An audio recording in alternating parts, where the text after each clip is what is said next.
welcome back to the Real Estate Huddle. Today is episode 130, and we are going to talk about something that can absolutely kill a deal. Unfortunately, we've all been there where, you've got buyer and seller that have agreed to a price. Everybody's excited about moving forward, and then you've got this third party that goes out there to look at the home and determine a value.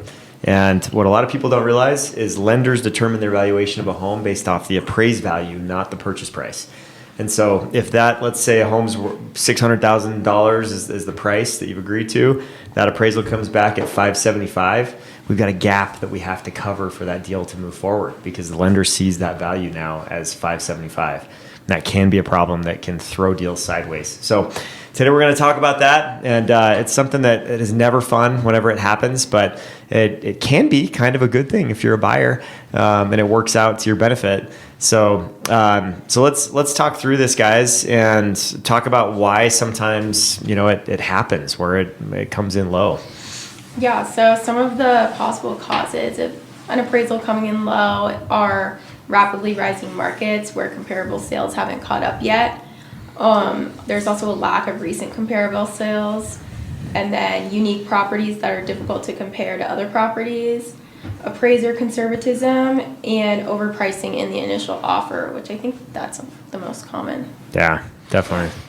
Well, I think maybe a preamble like 3 years ago when things were nuts, like everyone waived the appraisal gap because they would never appraise at the price they're buying. Yeah. It's worth noting, but that's Yeah, we're still getting out of the habit in how we price. $50,000 to $100,000 over asking price. The banks aren't going to appraise at that value, so you had to have a gap in there that said, "Hey, I'm just going to have a much bigger down payment." Yeah. Because they'll only lend on that amount. So Definitely. Well, and appraisers talk to each other. They also read a lot of market stats. They listen to podcasts, blogs, just like we all do. And if they feel like the market is they have a section on their appraisal where they fill in the gap of whether the market is steady, increasing, or decreasing in value. And if they feel like it's a declining market, then all of a sudden they're making a downward adjustment compared to sales that happened 6 months ago. And if it's heavily declining, like it was in 2008, 9, 10, 11, then it's a heavier decline. And so that was brain damage back then, like doing deals that sat on the market for 120 days. You finally get a buyer, agree to a price that you already felt like you're beat up on as a seller, giving concessions, giving on price. Then you just gave a ton more on inspection items, and then the appraisal comes in low. And it's like, oh, we thought we were done. Now we got another 20. going for the trifecta. Just throwing down the trash. Yeah, it was like lighting money on fire back then. It's just awful for sellers. Probably another thing worth noting, it's huge variables how much money you have down. Mm-hmm. Like at what point do they waive the appraisal? Generally over 25%? Yeah. 20. 20? Over 20%, this is really less of an issue, but certain price points, certain loan types where the down payment's lower brings all this way into more play. Yeah. Then you get into some homes where you've got a huge down payment and they just do a desk appraisal and kind of wave the wand and say, yeah, you're good. Yeah. They've got enough margin. So that's like skipping a step. You just roll the dice and hop over that mountain, basically, which is so nice. Why is the 20% loan or 80% loan to value ratio or 20% down payment the magic number? I think lenders just feel like they're comfortable enough if there's 20% in the home that this person's not going to get foreclosed on, or or if they have. Sounds like a loaded question. Yeah. Yep. I don't know, Brock. Let me tell you. No. So what I've been hearing, especially in the short sale markets and a lot of stuff, people say it takes about 20% of the equity stake for the bank to go through the legal proceedings to foreclose on a property, to turn around and list the property, and then compensation and everything else from there. Yeah. So that's their margin to protect themselves, so that way they can at least become whole again at the end of the day. They can get out of it. So that's why if you're less than 20% for a down payment, you have private mortgage insurance, and that is an insurance policy for the bank to do that. Yeah. Yep. So that's why that appraisal value is kind of in there, is it's because it's the bank's bottom line. Yeah. I would think that becomes way more relevant depending on where we are in a market, Yep. because that's a little glass half empty kind of approach, but it's probably spot on. Yeah. Yep. Definitely. Well, we've seen evidence of all of these, like that rapid rising market, like Chad mentioned back in 2020, 21, the lack of recent comparable sales. Sometimes you get a community where you're listing the home that's the first time a home's been up in that community in a year. And especially some of these like condo communities where now it's like the condo appraisers have the hardest time going outside of the neighborhood. Single family appraisers will go outside and look 5 miles out if they need to in comparable homes with comparable amenities and age of home and stuff. But if you're a condo or a townhome, they're pretty glued to your community. And if nothing else is sold, then you might get punished because somebody else didn't update their home and Sold at a low price. Sold, yeah, tired listing that just sold or just sloppy, and now it hurts your value. So what happened in the last 6 months matters, especially in a condo or townhome community. That is very apparent right now. And yeah, you just have some very conservative appraisers out there. I've met so many of them, walking through homes and as a listing agent and gotten to know their process and stuff. And you can just tell some of them, they walk up to the door and they already have some type of decision in their minds that this thing is not going to appraise just by the way they're talking, very negative about the market. And so I've had a couple of those situations where I've just said, you're not the person for the job. Or let's talk to the lender and see if we can get this reassigned because I don't like your negative slant on the market, which is not a negative market right now. It's pretty balanced. A doom and gloom attitude to start with is never going to be good for you. No, yeah, it's not going to go well. So there's bias, there's conservative bias, and you want to try to avoid those types of appraisers. I think about 1 out of 20 really are just think that they know more than the market, and they think they're God's gift to values of homes, and it's like, no. In my opinion, a home is worth what someone's willing to pay for it, and there are the rare times where a buyer needs to be protected to not overpay because their agent isn't doing their job, but for the most part, markets work, and when buyers and sellers come together, it's for a reason. Tend to subscribe to that. Yeah. I think one of the first classes I took when I was very new to the industry was a really good dude who was an appraiser. Yeah. I should probably go back because what I didn't know then and do know now, probably get a lot more out of it. Yeah. Because, sure. We joke about our engineer buddy, but it's really mathematical. It's very scientific the way they do it. It is. Remember learning from you about the discount because there's an extra bedroom. It's very mechanical in some sense. Kind of standardized adjustments. Yeah. On their cost approach, and they have a cost approach, right? That's more mechanical and scientific in their adjustments, and then they have a market approach. The market approach is more dialed into comps and what the market's done in that neighborhood. So they take both. They usually do the cost approach and the market approach and hybrid those together and come up with a final opinion of value. That's how it usually works. So, All right, so we digress. Sorry. yeah, no, it's all right. So as far as like what happens then, right? If the scenario we talked about at the beginning, $600,000 purchase price, and the home appraised for $575,000. Now we have a $25,000 difference. So let's say that this buyer is only putting 5% down, right? They had a 5% down payment, which would be about $30,000 in that case, and they only have $30,000 plus their closing costs, so about $40,000 in the bank, ready for this home purchase. And in our market, took them 10 years to get there. Right, it may have taken them 10 years, or it may be a gift from family too. Family member may have given them half of that to do it. We see that all the time. And so, with limited funds in this scenario, now the lender says, "Okay, I'm gonna appraise this thing. Or now that we have the appraisal back at $575,000, I will lend on 95% of the value or the appraised value of $575,000, right?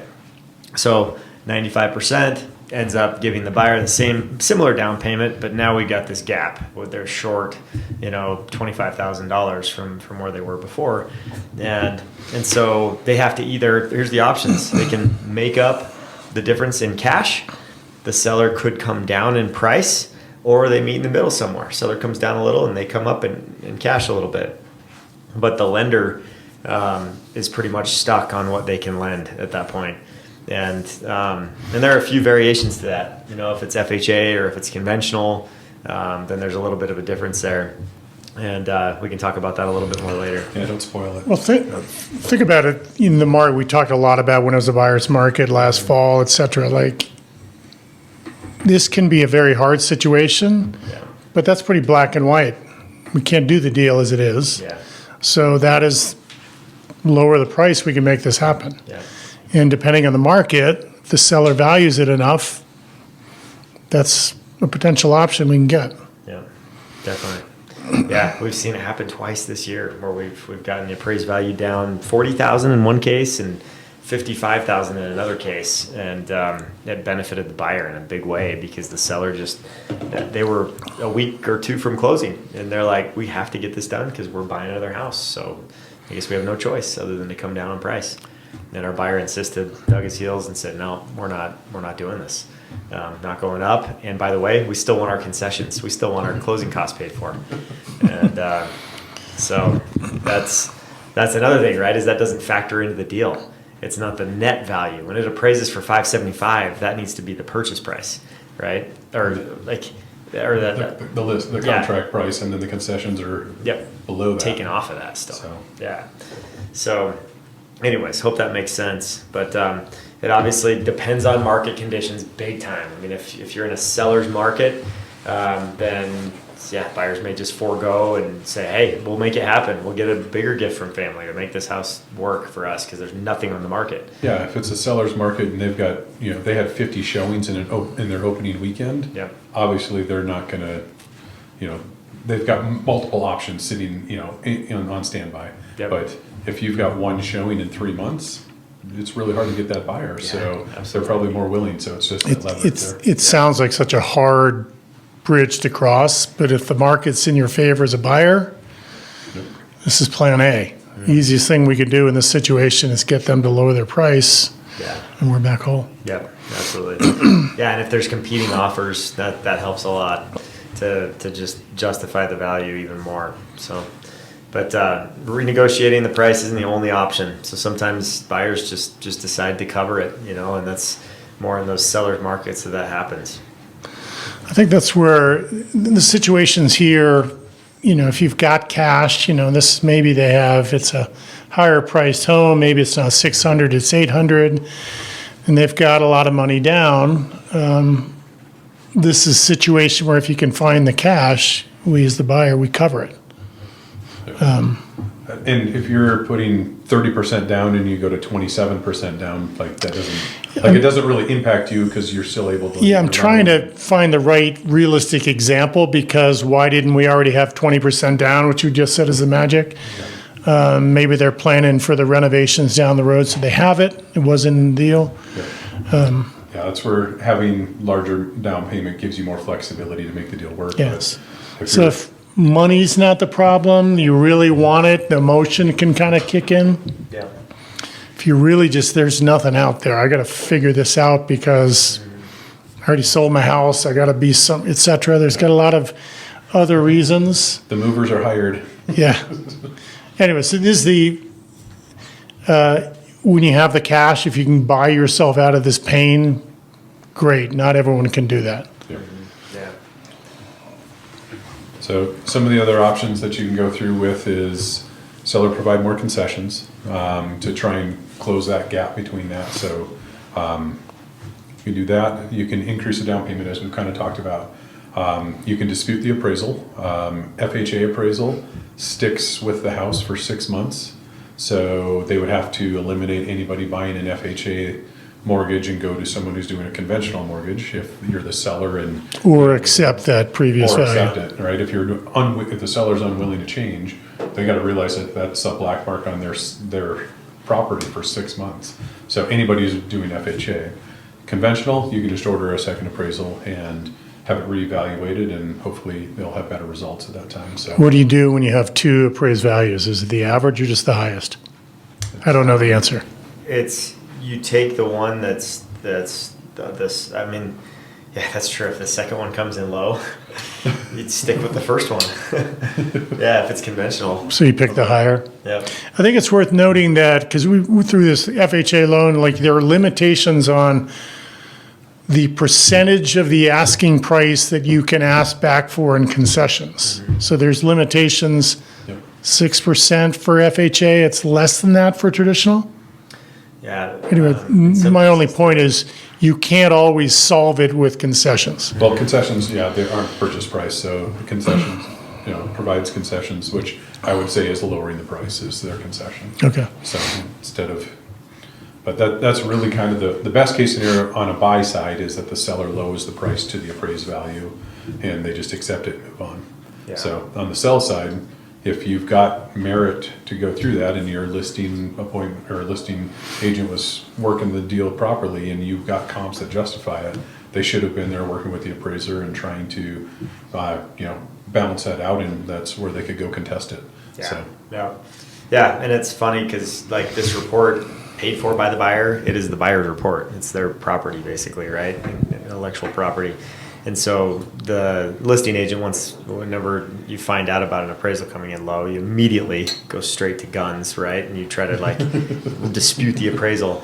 But you need permission from the buyer to be able to dispute it. So it's the buyer's right to just hold out with the appraisal they have, and they don't have to allow you to dispute it. But as a listing agent, you want to, and you hope that the buyer is willing to let you do that. And in a lot of cases, buyers are. They'll say, yeah, sure, go ahead and shoot your shot, see if you can do it. And if you don't, then we're even more digging our heels, right? Because we've attempted twice, and now it's not working. or if you go to contest it and the appraiser holds their ground, Yep. that just reinforces the fact that this is market value for the home according to them. Yeah, So, that there weren't any mistakes made, that Yep. sort of thing. So it's always an interesting tug of war when that happens, but there's an appraisal objection that you can send over, and then an appraisal resolution, form that we use to get through that and help people stay on their way to closing. And it doesn't always work. Sometimes the deal really does blow up because of appraisal. And when you're that close, 1 or 2 weeks away from closing, it's painful when that happens. yeah. For sure. And fortunately, we haven't had that happen too often to anybody on the team, but we're also looking at comps and working with the listing agent to say, hey, what comps did you use to come up with that list price, and make sure that there's a kind of a sanity check before we even write an offer on a lot of things. Yeah. So we've got, pretty good grasp of the market conditions to help us with that. There's some folks that are just, hitting the numbers on the spreadsheet and calling Yeah. it good, and not That's really true. paying attention to it and saying, oh, we'll just deal with that when it comes up. It's like, no, that's that's a recipe for disaster when you're Yeah. 3 weeks into a 4-week close. Yep. And all of a sudden a big deadline and numbers are off like that. Absolutely. Yeah. So- Yeah, that's interesting. We've seen 4 come in low this year already, and it's been all buyer deals that they come in low on. And the crazy thing is we're still seeing our listings sell in, 8 days in a lot of cases, and 19 days on average for the 700 to a million range. And so when homes are selling that quickly, how, to me, it's like, how can they be priced really high? In most cases, buyers they're paying, what I feel like is market value for the home in this market, but appraisers tend to have a negative slant right now. So it's just, I don't know what they're reading, but it doesn't seem like it fits with reality of what's actually going on in our market. So it's crazy. But We should have on the podcast, the dialogue after the fact. We can just share more opinions about certain appraisers, totally. because they probably had the heyday and they had a lousy few years, and now they're back in the driver's seat. Yeah, definitely. Yeah, and it's tough to get into appraising too. I mean, you got to follow a really experienced appraiser around and be an apprentice for it's hours. I mean, there's a lot of time that you have to do that, and most appraisers, there's just not that much of a benefit to take someone under their wing to do that. So that's why it's kind of a shrinking career path, because it's so hard to get into. Just high barriers of entry for appraisers. So it's a little tricky.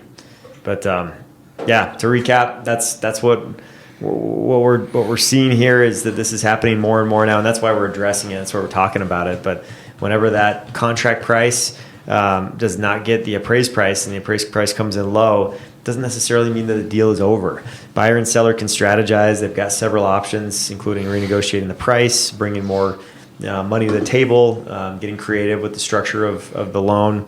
And so there are ways to pull through it with the right guidance to make a good decision so that you can still get to the closing table. But you want to make sure you have an expert on your side that has all this stuff down as far as the knowledge that it takes to get you through these situations when they come up, because it is not fun. And so if you're thinking about buying a home or selling a home and you want to make sure, to have your best chance of getting through this step, definitely give us a call. We're more than happy to help and talk over your specific situation so that we can help you with your real estate goals. So we appreciate you listening, and we'll catch you on the next one.